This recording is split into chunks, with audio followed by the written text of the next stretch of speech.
I think the key thing, guys, with Josh Allen is going to be his ability to hit the deep ball because this is an offense that's built on the run game. They do a lot of play action. They have a lot of deep route concepts, particularly off play action, intermediate vertical routes. You saw a lot of post cross. You saw a lot of double post.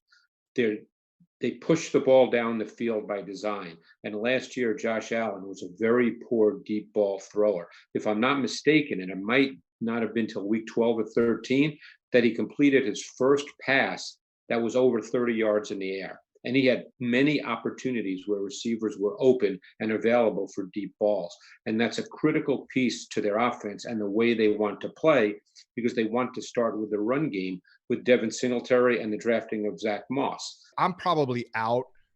He's going to be a top 8 quarterback most likely because he runs. I do know the addition of Steph Diggs gives him some potential, but Greg just said, Josh Allen's deep ball accuracy wasn't all that great. I'm sure Diggs will make some plays.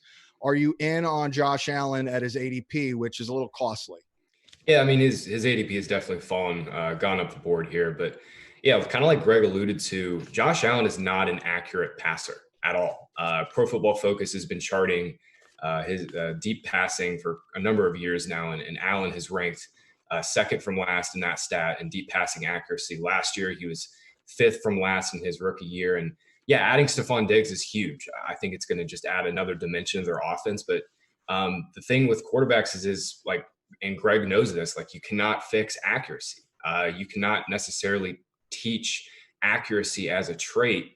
And I think for fantasy, Allen's ceiling will always be a little bit capped simply because he's a limited passer. I think it is a little bit of a work in progress, but I don't think it's below average. I think ultimately it'll be improving. They feel very good about Spain. They re-signed him to a big deal. It's a solid group, not a great group, but a solid group. Let's put it this way, John. I don't believe their offensive line will be the downfall of their offense or the reason their offense does not perform. They want to expand his role, but John's right. I don't know that he's going to catch 70 passes, maybe in the 50s. But the fact of the matter is he's a matchup guy. You look at the speed they're putting on the field between Brown and Diggs. Beasley's going to be the slot receiver. They've got 4 quality passes. So this offense could take the next step. But as Greg said, his accuracy downfield particularly is an issue. But I'll tell you what, their love of Dawson Knox, I mean, Tyler Kroft, he took a pay reduction. It kind of tells you the way they see Dawson Knox in their future. He's going to be the guy.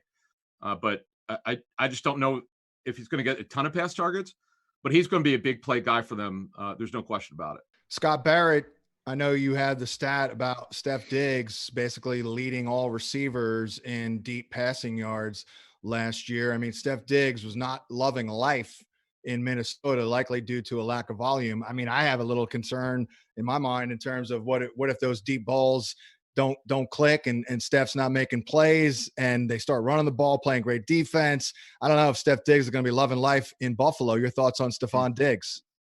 Yeah, so that's the stat. Clearly, they went out and tried to address, Josh Allen's issues with the deep ball because Stefon Diggs last year led all wide receivers in receiving yards on deep passes. That's balls traveling 20 or more yards in the air.